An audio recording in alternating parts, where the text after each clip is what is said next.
सदा वेदशास्त्र उभारी बाह्या सदा वेदशास्त्र उभारी बाह्या सदा ज्ञानदेव म्हणे व्यासाची खूण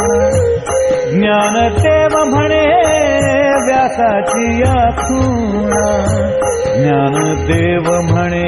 व्यासाची खूण द्वारकेचा राणा पांडवा घरी द्वारकेचा राणा पांडवा घरी द्वारकेचा राणा पांडवा घरी हरिमुखे म्हणा हरिमुखे म्हणा हरिमुखे म्हणा हरिमुखे म्हणा